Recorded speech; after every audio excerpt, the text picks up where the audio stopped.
Hi and welcome back to the Keep It Right podcast. I'm Zara. Thanks for joining me this week for an episode about how to be happier and how you're not behind.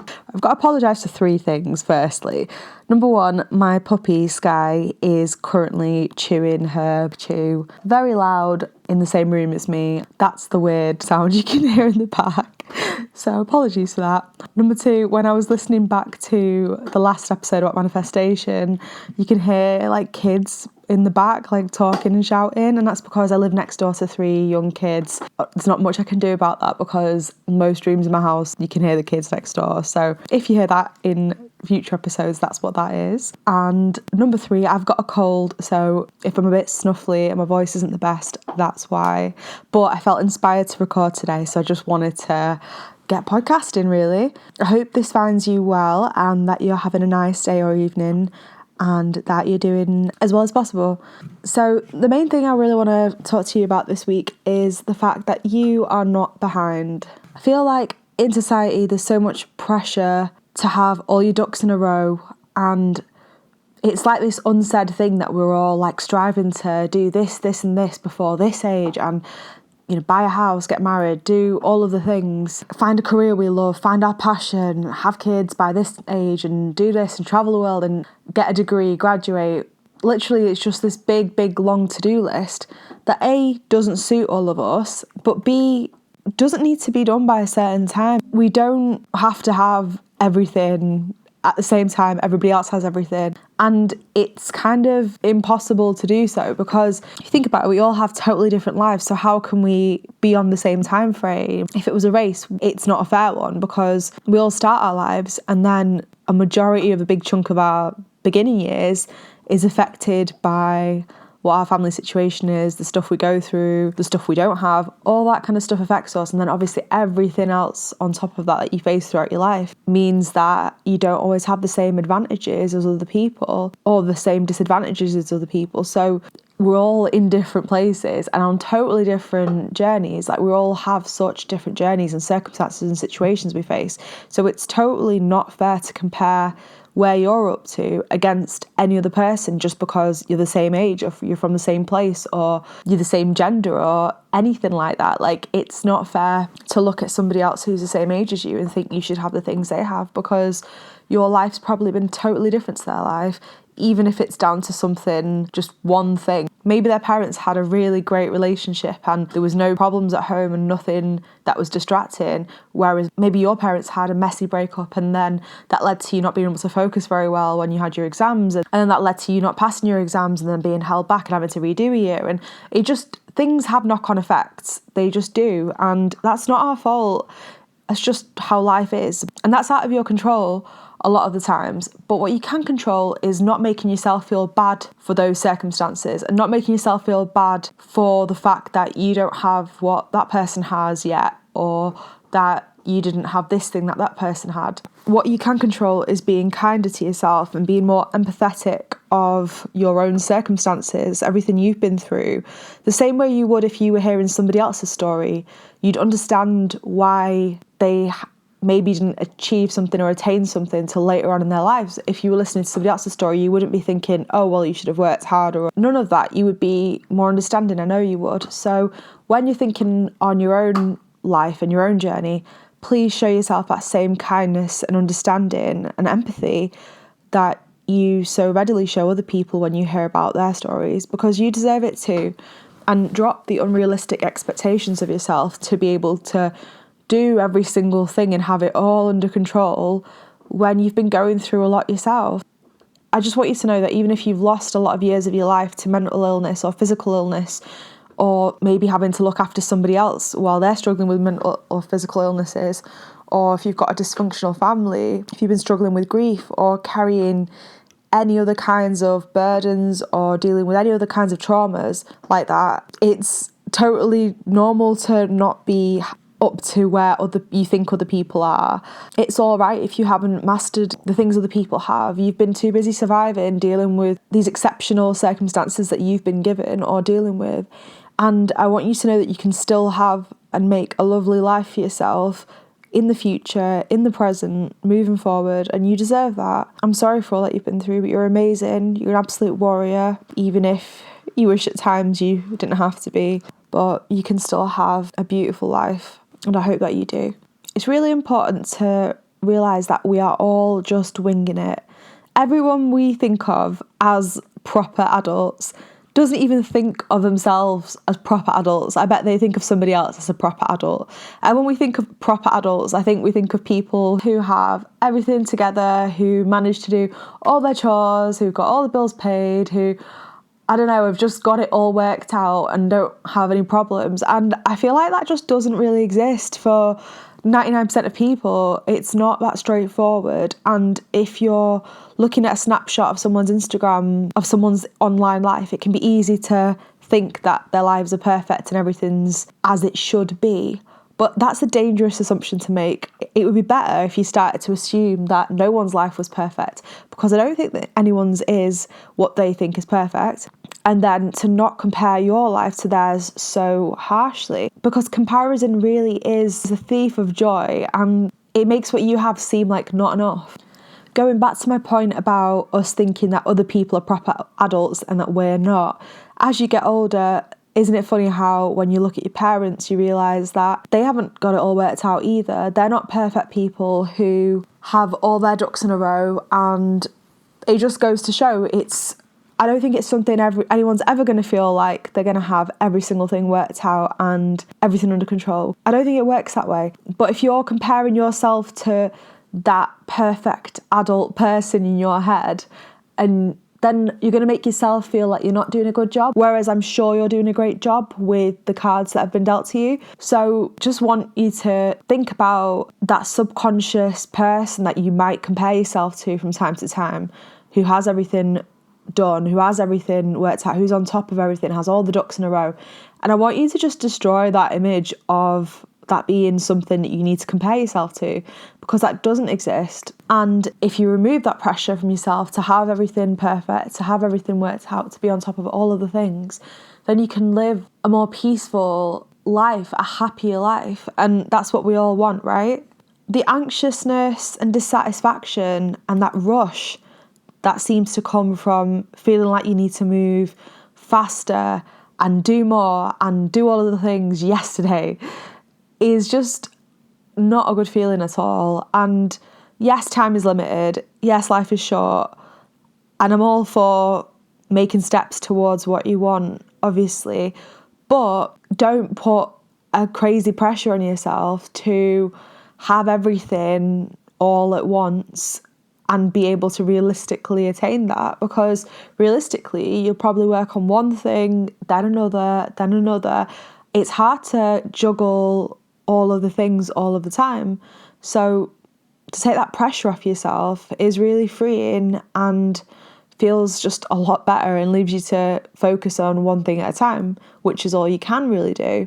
So yes, time is limited, life is short, but you can gain the feeling that you actually want mostly by slowing down and being present and enjoying how far you've already come, all the things you already have. There's a quote I love, which is, remember when you prayed for what you currently have. That always brings home the current blessings that you've got, even if it's just one thing, even if it's just one thing more than you had before. That's something you once wished you'd had. That's something you'd once hoped for or dreamed of.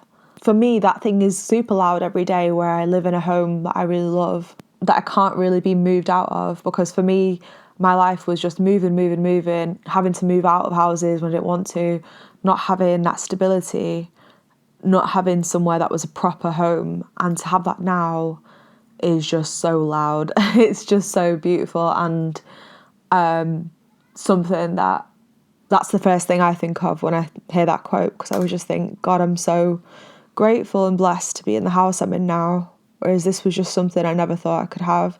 And it's good to reflect on the times when we wanted the thing we currently have, because it's easy to take something for granted once you've got it, whether that's a healthy relationship, good friends, a job that you like, the fact that you're more accepting of yourself and your body and that you have a better relationship with yourself, the fact that you feel more yourself now, There's so much stuff that has changed slowly over time that it's good to take stock of and be grateful for. So yeah, you can really slow down time by being present and enjoying where you are instead of being in such a rush to get through life. There's this tweet I saw that hit hard, and it was something along the lines of, why are you in such a rush to get through your life? I thought, fucking hell, that's a great question, because if you think about it, at the end of life is death. Why are we in such a rush to move towards that? Why not just slow down and appreciate and enjoy the journey, enjoy everything leading up to that, instead of being in a rush to get to the finish line that a lot of people seem to see it as. But life isn't a race. It really isn't a race, because, as I said, we don't all start in the same place. We don't all finish in the same place. It's not a race. It's just our own journeys. And you're not in competition with anybody. You're not going to win an award for being the first to do something in your friend group or amongst your peers, or for doing something by a certain age. There's no one coming to check if you've done everything by the time you're 30 or 40 or 50 or 60. There's no one knocking on your door on your birthday to see if you completed that task you set last year. Let yourself breathe more. Just let yourself let go of those pressures that you might be holding on to subconsciously. Happiness can be found here and now. We think that happiness is elsewhere. We think happiness is when we're on holiday with nothing to do on a beach. We think happiness is when we've got the dream car or the dream house or the dream partner. We think happiness will come when we've got more money and we've got no problems. But when you make your happiness so conditional, you make it so hard to attain, and also you tie your happiness to material things, whereas those material things don't often actually bring you happiness. You get a buzz or that feeling of achievement if you've worked hard to get them, or it's been a struggle to get there, but it's not the actual item that brings you the reward. It's all in your mind. It all comes from within. It comes from your mindset. Because as long as you think happiness is elsewhere, you won't be happy, because happiness has to come from within you. It's how you feel about what you have. A quote I read that I love is, happiness comes from wanting what we already have. And another one that always stuck with me is, if you're not already happy with what you have, what makes you think you'll be happier if you have more? That one takes a second to get your head round, but let me say that again. If you're not already happy with what you have, what makes you think you'll be happy when you get more? It's that thing of appreciating what you already have, and if that doesn't bring you contentment or happiness or joy, whatever it is you're looking to feel, if appreciating what you already have doesn't make you feel that way, how will appreciating something else make you feel those things? The happiness comes from appreciating something. You will have seen me, if you follow me on Instagram, post before this illustration of a girl in an empty field with one flower dancing around the flower. And then the other side of the field, there's a woman sat in a whole garden of flowers and she's not happy, she's crying. And it goes to show that you can have every single thing in the world, but it won't bring you happiness. Whereas if you choose to find the joy in whatever you have, even if it's a small thing or not much, you can be happy. It's not dependent on how much of something you have. You'll hear stories of millionaires, people with a lot who aren't happy, who just can't find that fulfillment that they're looking for. And it's because they've been led to believe that having more and more and more would make them happy, but it didn't. So they kept trying to get more to fill that void.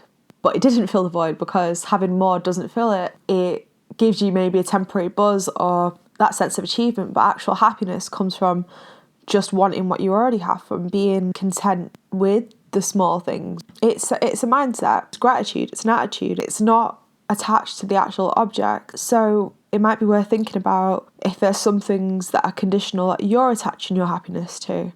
I'll be happy when I lose this amount of weight. I'll be happy when I earn this amount of money. I'll be happy when I have this item, this thing, this amount of followers. I'll be happy when you're placing the happiness onto a condition.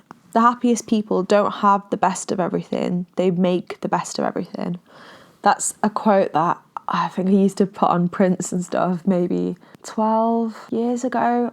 I think it's so true still, because it is the people who make the best of their situation or what they actually have that are the happiest, not necessarily the people with the biggest piles of money or the biggest pile of items. 10 years ago, I went to Ethiopia. I was selected to go and do some workshops with street children over there.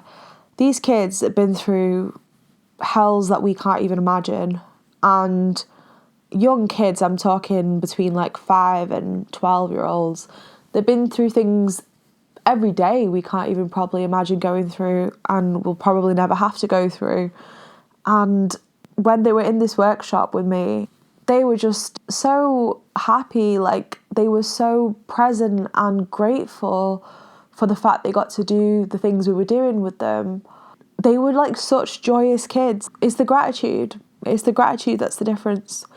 They were so grateful to get to do the things they were doing, that they were just absolutely buzzing to be there. They were really enjoying themselves. They were such joyful kids. Whereas I've worked with kids in England, where I'm from, and done a lot of workshops over here. And for the most part, even if you're working with kids from disadvantaged backgrounds in England, a lot of them, because we're used to such a high level of opportunities and life and things we get to do, a lot of them will be uninterested or just not being present or enjoying it at all. And it just says a lot about how we think we need more to be happy, but if we focus on the little things we have, on the blessings we do have, it'll bring us the thing we're looking for. We already have it. It's already within us, available to tap into and to feel.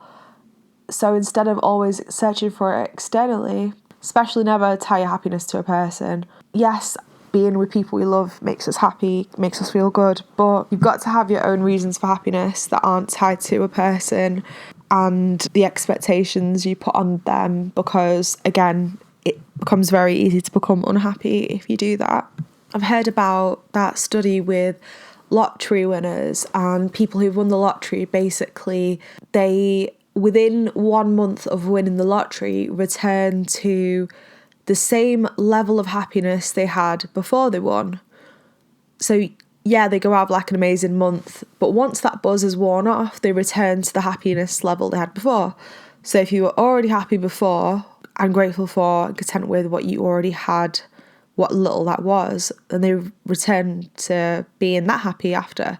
The people who weren't happy before, receiving that big amount of cash didn't change the happiness for the long term. Money can definitely buy comfort. It can definitely buy so much freedoms, so many things that will definitely give you a better quality of life, but it doesn't equal instant happiness having those things or having the money. That has to be done from within. That has to be something you decide to be more present and grateful and enjoy. That's not something that instantly comes with money, the same way it instantly doesn't come with a dress size or an object. So they tell us we need more to be happier because it benefits and suits them. Society wants us to chase the cars, chase the bigger houses, chase all of the riches and gold because it benefits them. Think about it.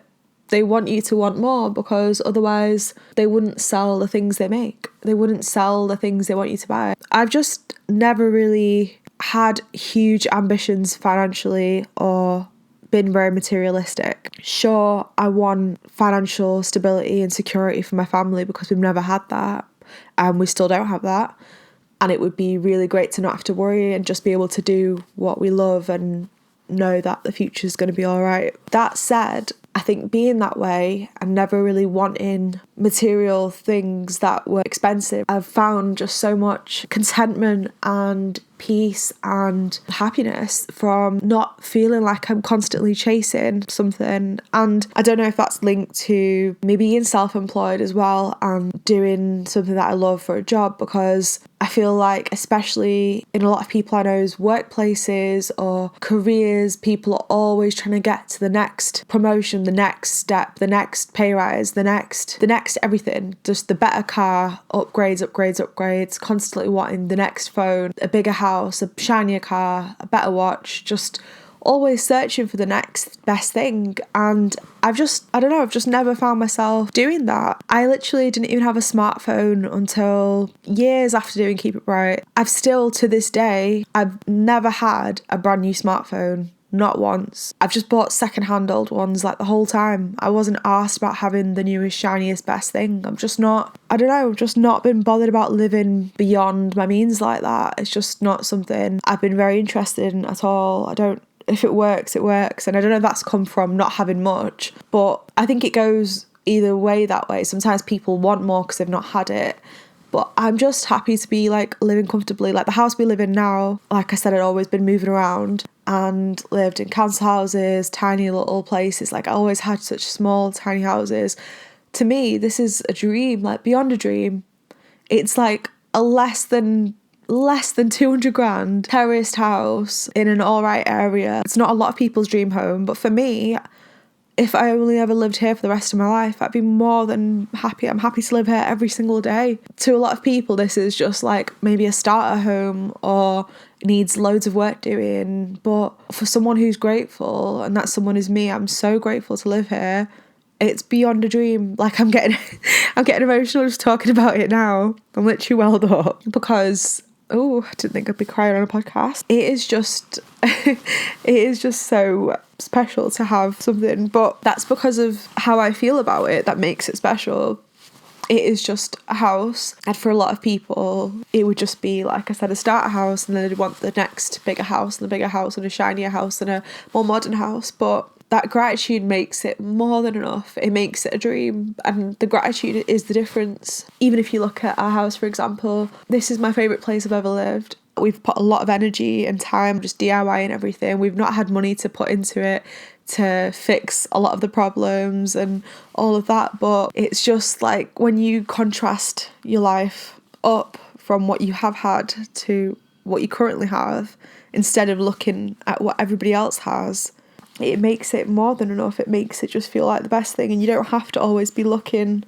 I think it's taken away always looking at what everybody else has and aiming for that or feeling like you should have that instead. It's just finding gratitude for whatever you have in this moment, even if it's not what you want for your end game and your dream. Even if you want more for your life, that's fine, but don't think that you'll only find happiness when you get all of those things. Even for me, this, like I said, I'm happy here. This is a dream to me. But yes, there's other things I wish I had. I wish I was able to buy my mum a house. I wish I was able to buy my brother a house. I wish that they never had to work again and they could just do whatever they wanted. I wish my partner didn't have to work again and he could just have less stress in his life. And there's so much that I hope for, but I'm finding happiness here and now instead of thinking I will only be happy once we all have all of those things. It's okay to think about the things you want and to work towards them, but to realise that the happiness is found where you choose to see it, where you choose to just breathe and think what I have is enough. It might not be everything I want, I might still want more, but what I have now is enough for me to be happy. It's enough for me to feel content and at peace. Gratitude is so powerful, and it really is the basis of feeling happy, I think. Feeling grateful for everything we have already, everything we have that can be taken away from us. There are literally nights where I just wake up and I'm like, oh my God, the people who I love that are still alive are still alive. We're all well, like for the most part. We're safe, we have freedom. I just feel so overwhelmed with gratitude. When you start thinking about everything you have that you could lose, you'll realise very soon how much you really do have. You might think, oh, I don't have anything. think about everything you could still lose. You could lose freedom. The fact that you're listening to this right now means you have at least a phone, at least the internet, which means you have a lot more than that. So yeah, gratitude really puts shit in perspective. It keeps it in perspective. I think gratitude really is the key to happiness. To address the anxiousness that comes around these kind of topics, I think the best way is to reference a book called How to Be Here Now by Rob Bell. I haven't read it in a few years, but it's a great book. It talks a lot about being present, and he talks about how there's often never anything wrong in the present moment, and the anxiousness comes from either worrying about the future or overthinking about the past. Whereas if you choose to be more present, if you choose to be here in the moment, there's often not much wrong with the current moment. And that's something that always pops into my mind when I'm worrying. Because that anxiousness we feel, our bodies don't really know the difference between if we're having an irrational worry or not. And your body responds in the same way. It responds in the way of it actually happening. Like, I had a nightmare last night and it was horrible, and I woke up feeling really, really anxious about something that happened in the nightmare. And then I had to remind myself, I'm getting worked up over nothing, yet my body is in like this absolute panic mode, like it has happened or it is happening, and it's not. And I had to just get up and have a drink and just snap out of that. And we lose the joy and peace that can be found right here, right now, in this moment and this time of our lives if we're always looking into the past and into the future. You're going to miss what's around you right now. You're going to miss these moments and these days, and they're just going to blur into one if you don't stop to slow down and enjoy them. Don't wish your days away. Life is short, and if you're waiting for your holiday or for next year or for 6 months from now, you're wishing away 6 months of days that aren't guaranteed to you.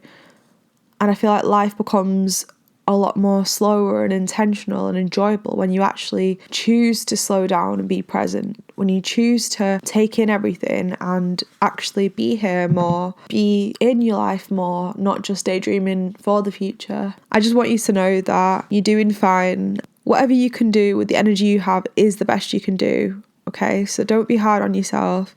Life is a lot easier when you're not hard on yourself. Keep choosing to be present. Keep choosing to find those small joys, those small little joys, those small little things that make you smile. That is happiness. That peace you feel sometimes, that's happiness. Happiness doesn't look like being elated all of the time. That's not realistic. I don't think there's anyone on this planet who is elated all of the time. Even kids who find joy in a lot of small things aren't happy all the time. It's not natural. It's unrealistic to expect that level of happiness or joy from ourselves. So don't think that happiness has to look like always smiling, always laughing, always feeling joy. It's not that constant. I don't think happiness is something where you're always up, up, up. It's just not realistic. But you can have, it's just not realistic to expect that of yourselves, I don't think. But you can have lots of moments of feelings of peace, of joy, of things that make you smile. And those little things are happiness. Those little nice feelings are little pieces of happiness. And they add up to a bigger mosaic of happiness over time.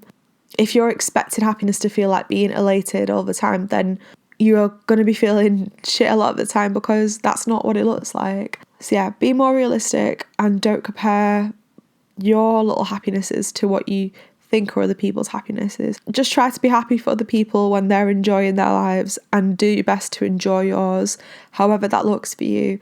Your time will come for the things you want, but enjoying what you have now is the key to enjoying your life. When people talk about finding happiness, it often makes it sound like it's something you find once and then you have forever. But I think it's about finding happiness in every single day. It's about finding the little things, the small moments of gratitude, of peace, of joy, the small joys, the small fragments of gratitude and peace and reasons to smile in a day.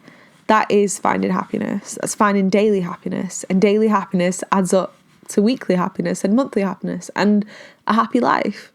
It doesn't have to be huge things. You don't have to have huge reasons to be happy. It doesn't have to be a lottery win or a dream job. It can be the little things. And it often is the little things that mean the most to us. when you look back on your day every day, it's often the small things that made you smile or filled your heart the most. So it's about adding to that pile of good things instead of expecting one big thing to come and just make everything better for the rest of time, because that's not realistic. Wishing you a wonderful day and rest of your week whenever you hear this. Thank you for listening.